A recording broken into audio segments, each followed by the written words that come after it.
नमस्कार दोस्तों और मेरे प्यारे स्टूडेंट्स। बहुत दिनों के बाद हम एक दूसरे के सामने हुए हैं और आप लोग के लगातार जो है पढ़ाई का जो प्रोग्राम है वो थप धीरे होते जा रहा था। उस पढ़ाई को देखते हुए हम लोग प्रोग्राम बनाए कि ऑनलाइन पढ़ाई शुरू किया जाए। ये पहला क्लास है आप लोगों का जो ऑनलाइन क्लासेस से होगी और कोशिश ये करेंगे कि जो पॉइंट हम जहाँ तक छोड़े हुए थे उस पॉइंट से आगे बढ़ कर पढ़ते चलें।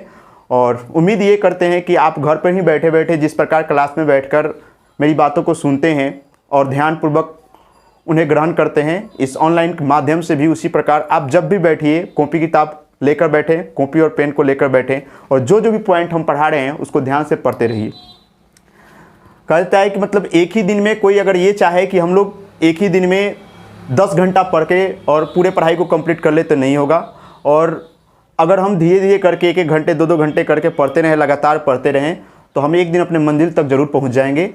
आशा करते हैं कि उस मंजिल को पाने के लिए जितने भी मेरे स्टूडेंट हैं वह लगातार प्रयास करते रहें और उनके प्रयास में हम थोड़ा सा सहयोग करना चाहते हैं, जो हमेशा से करते रहें और आगे भी करते रहेंगे। इन्हीं उम्मीदों के साथ हम अपने क्लास को शुरू करते हैं। चलिए, तो आज का जो सेक्शन का पढ़ाई हम लोग शुरू करने जा रहे हैं, आज हम लोग सबसे पहले पढ़ेंगे आज के इतिहास। जो भी हम लोग पढ़ाई आज कर रहे हैं उनके बारे में हम लोग देखेंगे कि हर एक का एक अलग अलग सेक्शन बना दिए हम। जैसे आज का इतिहास में हम लोग देखेंगे जिस तारीख को हम लोग पढ़ाई करेंगे उस डेट में कौन कौन से इतिहास से जुड़े हुए जो क्वेश्चंस हैं वो इम्पोर्टेंट हैं। जैसे पहला पॉइंट हमने यहाँ पे लिखा है सिपाही विद्रोह।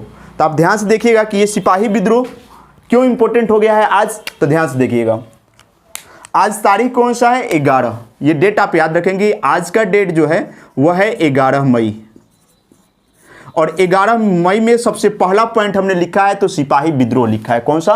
सिपाही विद्रोह लिखा है, ठीक है।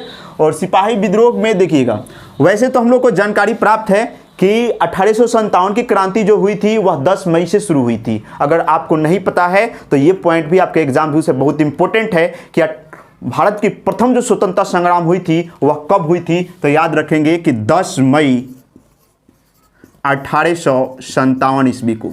कब हुई थी? 10 मई 1857 ईस्वी को। ये पॉइंट आप नोट कर सकते हैं मेरे विद्यार्थियों कि 1857 की क्रांति कब हुई थी, तो 10 मई 1857 ईस्वी की हुई थी।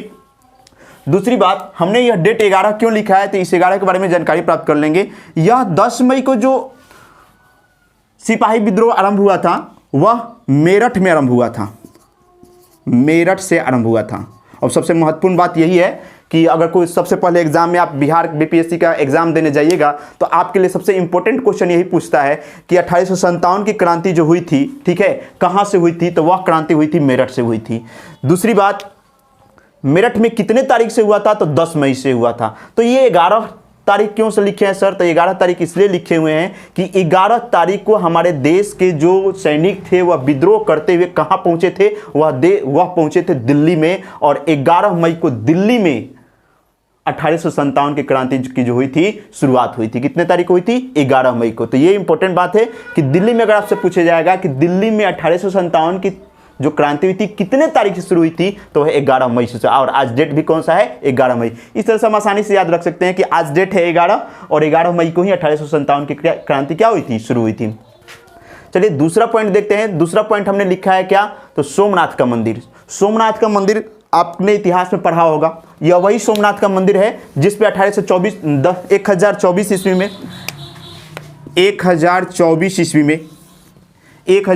ईस्वी में महमूद गजनवी, नाम याद होगा आप लोग को, महमूद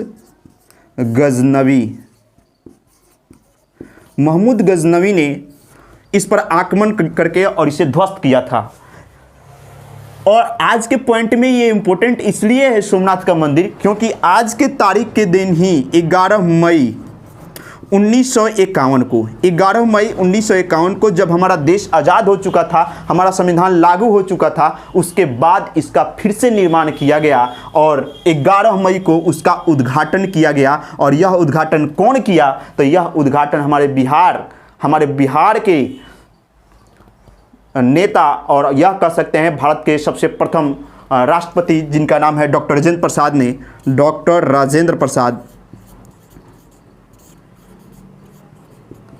डॉक्टर राजेंद्र प्रसाद ने इसका उद्घाटन किया था। तो दूसरा पॉइंट भी हम लोग क्लियर किए। दूसरा पॉइंट में हमने क्या देखा, दूसरा पॉइंट देखे कि 11 मई 1951 ईस्वी को डॉक्टर राजेंद्र प्रसाद ने सोमनाथ मंदिर का पुनः निर्माण करके उद्घाटन किया था। तो दूसरा पॉइंट भी याद हो गया। पहला हमने पॉइंट क्या याद किया कि 11 मई 1857 ईस्वी को 11 मई 1857 ईस्वी को दिल्ली में 1857 की क्रांति हुई थी। दूसरा पॉइंट हमने क्या देखा कि आज के तारीख में ही 11 मई 1951 ईस्वी को डॉक्टर राजेंद्र प्रसाद ने सोमनाथ मंदिर का ठीक है उद्घाटन किया था पुनः निर्माण के बाद में। तीसरा पॉइंट देखेंगे मृणाली साराभाई। ये मृणाली साराभाई इंपॉर्टेंट क्यों है? देखिए इनके जन्म तिथि से इंपॉर्टेंट नहीं है, ये नाम जो है ना, ये नाम इंपॉर्टेंट है। मृणाली साराभाई कई सारे स्टैटिक जीके में आप जाइएगा, कई सारे एग्जाम में जाइएगा तो वहां पे डायरेक्ट क्वेश्चन ये पूछता है कि मृणाली साराभाई किस क्षेत्र से संबंधित है या कौन सा नृत्य करती थी। इसलिए इंपॉर्टेंट हो जाता है कि मृणाली साराभाई जो है आज के डेट में ही 11 मई का ही उनका जन्म हुआ था। और ये कौन सा नृत्य करती थी? तो यह दो नृत्य करती थी, भारतनाट्यम और कथकली। ये दो नृत्य करती थी, भारतनाट्यम और कथकली। तो मृणाली साराभाई का नृत्य कौन सा था? भारतनाट्यम। या कौन से नृत्य से संबंधित रखती थी? तो भारतनाट्यम और कथकली। तो तीनों पॉइंट हमने पढ़ लिया। पहला सिपाही विद्रोह पढ़ लिया, दूसरा सोमनाथ का मंदिर पढ़ लिया और तीसरा मृणाली साराभाई। तीनों पॉइंट हमने पढ़ लिए। एक बार इसको थोड़ा सा हम लोग रिवाइज कर लेते हैं, इसे हम मिटा देते हैं और आप लोगों से क्वेश्चन करते हैं कि हमने क्या क्या पढ़ा। सबसे पहला पॉइंट हमने पढ़ा 1857 के क्रांति के बारे में। किसके बारे में पढ़ा? 1857 के क्रांति। चलिए बताइएगा कि 1857 की क्रांति कहां से शुरू हुई थी। सबसे पहले 1857 की क्रांति कहां से शुरू हुई थी? तो अभी कुछ देर पहले हमने बताया था 1857 की क्रांति जो हुई थी मेरठ से शुरू हुई थी। ये आपको याद रहना चाहिए। और मेरठ पूछ देगा किस राज्य में है, तो मेरठ जो है यूपी में है। कहां पे है? यूपी में है, उत्तर प्रदेश में है। देखिए यहाँ पे जो भी जानकारियां हम आपको देंगे ना, वो छोटी छोटी, अभी शुरुआत में छोटी छोटी जानकारियां देंगे ताकि आपका बेस बन जाए और उस बेस के आधार पर जब हम आगे हार्ड लेवल के क्वेश्चन पढ़े या हार्ड शब्द कोई पढ़ें तो उसको हम लोग एनालिसिस करके आसानी से अपने आप समझ सकें। दूसरी बात, 1857 की क्रांति कहां से शुरू हुई थी? तो मेरठ से शुरू हुई थी। और मेरठ किस राज्य में है? तो यूपी में हुई, यूपी में है। तीसरी बात, 1857 किस तिथि से शुरू हुई थी? तो ये भी याद रखेंगे 10 मई से। कितने तारीख से? 10 मई से। और यही क्रांति आग की तरफ फैलती हुई कहां पहुंची थी? दिल्ली में पहुंची थी। कहां तक पहुंची थी? दिल्ली में। और दिल्ली में यह कितने तारीख को पहुंची थी? तो 11 मई को पहुंची थी। 11 मई 1857 ईस्वी को। और दिल्ली का नेतृत्व किसे दिया गया था? भारतीयों के तरफ से किसे दिया गया था? तो बहादुर शाह को दिया गया था। किसको दिया गया था? बहादुर शाह को। तीसरा पॉइंट हमने पढ़ा था मृणाली साराभाई। ये कौन थी? मृणाली साराभाई एक और जी के यहां से याद करेंगे। आपने नाम सुना होगा विक्रम साराभाई। अंतरिक्ष वैज्ञानिक थे हमारे, बहुत ही महत्वपूर्ण और अंतर्राष्ट्रीय लेवल के जो कह सकते हैं हमारे ये साइंटिस्ट थे। और उन्हीं के पत्नी का नाम क्या था? तो साराभाई था। उन्हीं के पत्नी का नाम क्या था? तो साराभाई था। और इन्होंने या किस नृत्य से संबंधित है? तो ये संबंधित है, हम लोग अभी पढ़े हैं, कौन सा? भारतनाट्यम और कथकली। ये दो नृत्य करती थी। ठीक है, चलिए आगे हम लोग बढ़ते हैं। आगे हम लोग कुछ और इंपॉर्टेंट बातें हैं जो इस सप्ताह के नहीं बल्कि इस एक महीने के अंदर जो इंपॉर्टेंट बात है और जहां से लगातार बीपीएससी क्वेश्चन पूछता है और यहां पे कंफ्यूजन क्रिएट होता है। क्यों क्रिएट होता है, जरा ध्यान देंगे। देखिए हमने ये टॉपिक दिया है विधानसभा चुनाव। सबसे पहला महत्वपूर्ण क्वेश्चन आपसे पूछा जाएगा, अगर हाल फिलहाल में कोई आपसे एग्जाम हो रहा है तो वहां पे इंपॉर्टेंट कि हाल ही में भारत के कितने विधानसभा क्षेत्रों में चुनाव कराया गया। तो पहला इंपॉर्टेंट बात है कि आपको याद रहना चाहिए कि हाल ही में 5 विधानसभा क्षेत्रों में, कितने?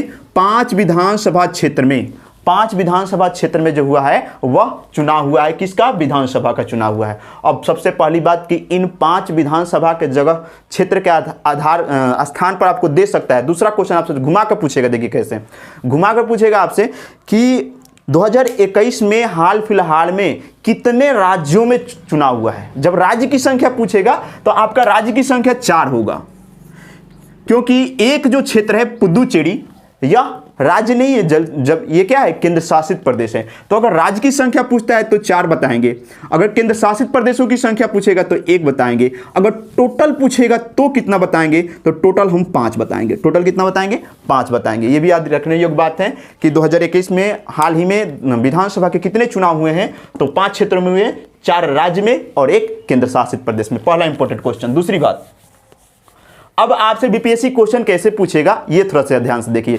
जितने भी क्वेश्चन हम पढ़ाएंगे वो कंफ्यूजन क्रिएट करके यहाँ पे आपको आसान लगेगा, लेकिन आप जब एग्जाम में बैठेगा तो वहाँ पे कंफ्यूजन क्रिएट कैसे करेगा। बीपीएससी क्वेश्चन क्या करता है? बीपीएससी क्वेश्चन इस प्रकार से करता है कि निम्न में से किस राज्य में 2021 में हाल में ही चुनाव नहीं हुआ है? किस राज्य में? अब इसमें से कोई एक राज्य चारों का नाम दे देगा और एक नाम अलग से जोड़ देगा। तब याद रखेंगे 4 राज्य का नाम, पश्चिम बंगाल, तमिलनाडु, केरल और असम। कौन कौन? पश्चिम बंगाल, तमिलनाडु, केरल और असम। इन 4 राज्यों में जो हुआ है हाल फिलहाल में चुनाव हुआ है और 1 केंद्र शासित प्रदेश है जिसका नाम क्या है? पुदुचेरी है। चलिए तो एक बार फिर से इसको रिवाइज कर लेते हैं। इस रिवाइज क्या करना है? आपको चारों का नाम बताना है। पहला कौन सा बताए थे? पहला नाम बताए थे आपको पश्चिम बंगाल। दूसरा आपको क्या नाम है? दूसरा आपको क्या बताए थे? तो दूसरा तमिलनाडु। तीसरा आपको क्या नाम बताए थे? केरल। और चौथा आपको नाम बताए थे असम। तो फिर से एक बार बोल लीजिए कौन कौन सा था? पश्चिम बंगाल, तमिलनाडु, केरल, असम और एक क्षेत्र कौन सा है? पुदुचेरी। अब इसके बारे में दूसरा बीपीएससी किस तरह से क्वेश्चन सेट करेगा वो ध्यान से देखेंगे। पश्चिम बंगाल में विधानसभा के कितने सीटें हैं? तो वो भी याद रखने योग्य बात है। कितना? 294 सीटें। कितनी सीटें हैं? 294 सीटें। लेकिन 2021 में जो हुआ है चुनाव वह मात्र 292 सीटों पर ही चुनाव हुआ है। कितने सीटों पर हुआ है? 292 सीटों पर हुआ है। ये भी आपसे महत्वपूर्ण क्वेश्चन है कि 2021 में पश्चिम बंगाल में कितने सीटों पर विधानसभा की चुनाव हुआ था? तो 292। लेकिन है कितना? तो 294। तीसरी बात, तमिलनाडु। यहां पर देखेंगे कि तमिलनाडु में विधानसभा की कुल कितनी सीटें हैं? तो 234।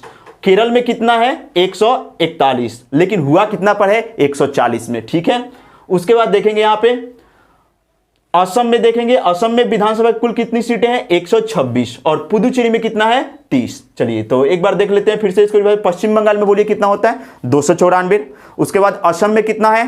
126। केरल में कितना है? 140। 141 है लेकिन 140 पे हम लोग विधानसभा का चुनाव हुआ है। ठीक है। उसके बाद देखेंगे तमिलनाडु है। पुदुचेरी में कितने हैं? पुदुचेरी में 30 हैं। अब इसके बाद हम लोग देखेंगे दोस्तों कि इन राज्यों में या इन क्षेत्रों में किनकी सरकार बनी हुई है और उन्होंने कितना सीट जीता है। ये भी इंपॉर्टेंट है। ये भी बहुत इंपॉर्टेंट है कि किस राज्य में किसकी सरकारें बनी है। तब तक इसका स्क्रीनशॉट ले लीजिए। स्क्रीनशॉट लेकर और उसे कॉपी में आराम से लिख लीजिएगा। ठीक है।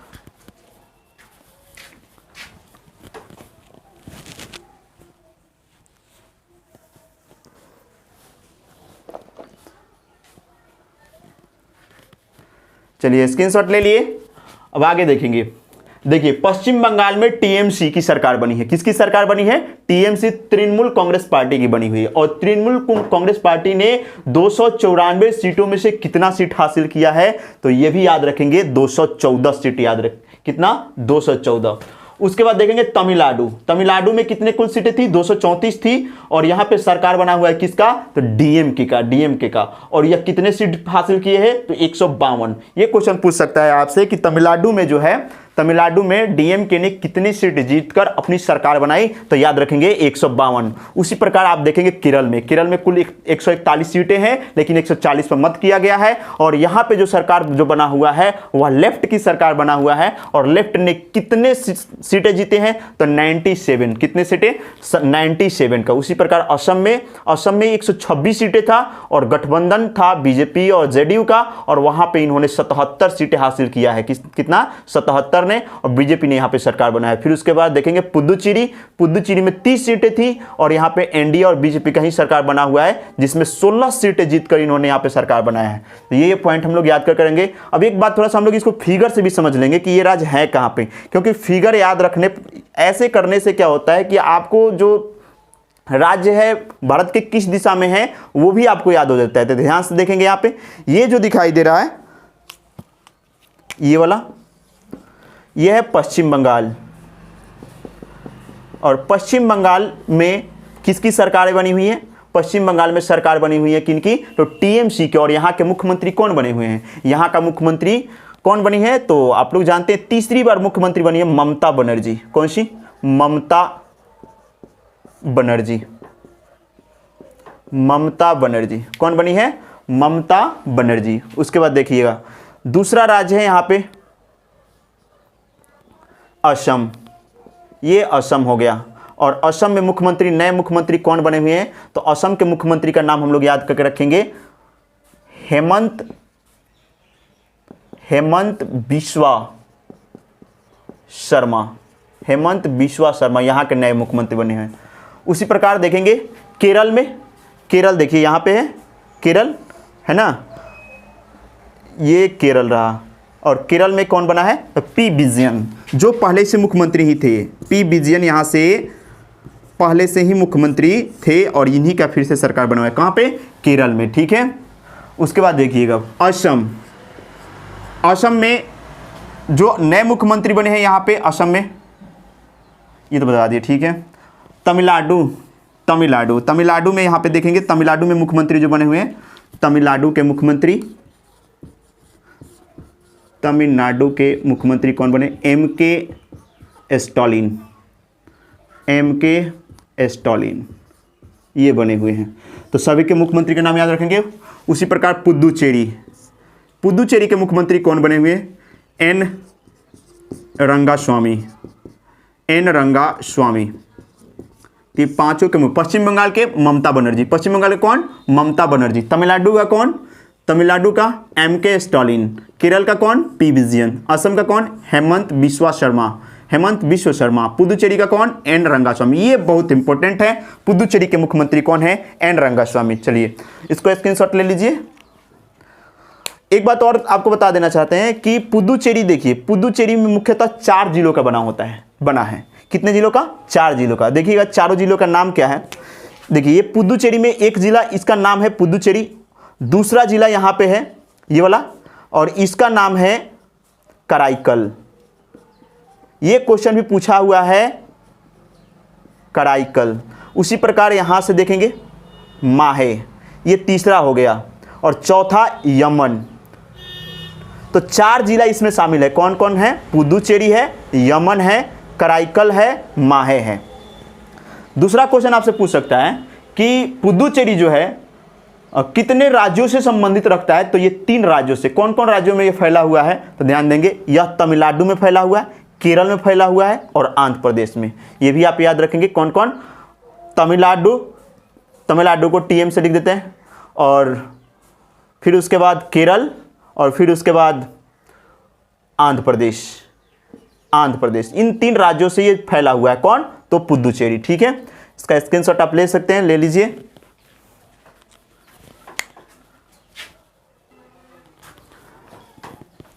चलिए, तो ये आप स्क्रीनशॉट ले लिए हैं, ठीक है। और नेक्स्ट वीडियो में जो अगला क्लास होगा आपका हिस्ट्री का होगा, जहाँ तक हम लोग पढ़ चुके थे। हम लोग शेर शाह पढ़ लिए थे, अब हम लोग को पढ़ना था अकबर। तो अकबर के बारे में हम लोग अगले वीडियो में देखेंगे। फिलहाल के लिए जो भी इसमें कमी आपको दिखाई दे, मेरा पहला वीडियो है, और पहले वीडियो में जो भी आपको कमी दिखाई दे, मेरा स्पीड क्या है बोलने का या कुछ भी, तो आप उसको थोड़ा सा कमेंट में लिख के सेंड कर दीजिएगा, ताकि अगले नेक्स्ट वीडियो में उसको सुधार किया जाए। चलिए, थैंक्स इस वीडियो को देखने के लिए।